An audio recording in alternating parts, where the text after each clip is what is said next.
نبی اکرم صلی اللہ علیہ وسلم ارشاد فرماتے ہیں کہ قیامت کے دن جب اللہ کے عرش کے سائے کے علاوہ کوئی سایہ نہیں ہوگا، انسان سائے کے لیے تڑپ رہا ہوگا، بلک رہا ہوگا، پریشان حال ہوگا، اس وقت اللہ تبارک و تعالیٰ جن 7 لوگوں کو اپنے عرش کے سائے میں جگہ فراہم کرے گا، اس میں سے ایک وہ نوجوان بھی ہے جو اپنی جوانی اللہ تبارک و تعالیٰ کی منشا کے مطابق اللہ تبارک و تعالیٰ کی اطاعت میں گزار دیتا ہے۔ رسول اللہ صلی اللہ علیہ وسلم نے جو خاص طور پر جوانی کے بارے میں ارشاد فرمایا ہے، اس سے ظاہر ہوتا ہے کہ رسول اللہ صلی اللہ علیہ وسلم نوجوانوں کو اس کی جوانی کی زندگی کی طرف خصوصی توجہ دلا رہے ہیں، اس لیے کہ انسان کی زندگی میں جوانی کا مرحلہ ایک ایسا موقع ہوتا ہے کہ جب آدمی کچھ بھی کرنا چاہے تو وہ کر سکتا ہے۔ اگر نوجوان اپنی زندگی میں یہ ٹھان لے، یہ پکا ارادہ کر لے، پختہ ارادے کے ساتھ، عزم صمیم کے ساتھ یہ بات اپنے دل میں بٹھا لے کہ مجھے اپنی پوری زندگی کے اندر، اس جوانی کے اندر اللہ تبارک و تعالیٰ کی اطاعت اور رسول اللہ صلی اللہ علیہ وسلم کی اطاعت کے مطابق زندگی گزارنی ہے، تو پھر دنیا کی کوئی طاقت بھی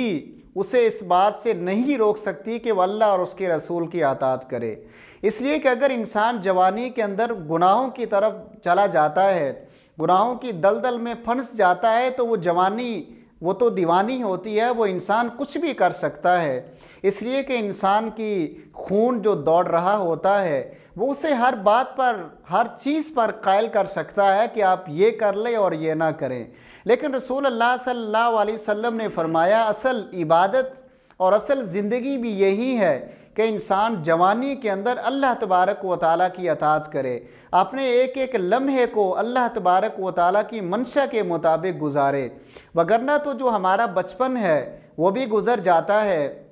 اور پھر انسان جب بوڑھا ہو جاتا ہے تو بڑھاپے میں تو انسان کسی بھی لمحے عبادت کر سکتا ہے، اور تو اس کا کوئی کام نہیں ہوتا، انسان فارغ البال ہوتا ہے۔ اسی لیے رسول اللہ صلی اللہ علیہ وسلم نے فرمایا کہ وَشَابٌ نَشَأَ فِي عِبَادَةِ اللَّهِ، ایسا نوجوان جو اپنی راتوں کو اللہ کے حضور قیام میں گزارتا ہے،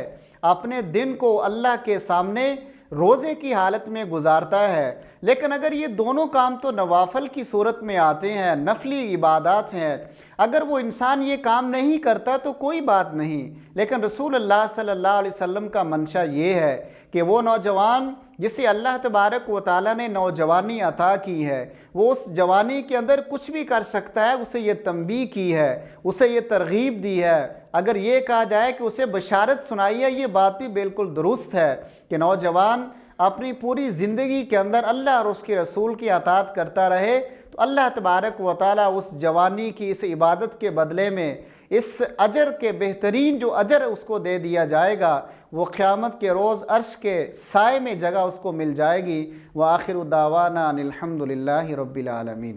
اللہم صلی علی سیدنا محمد وعلی آلہ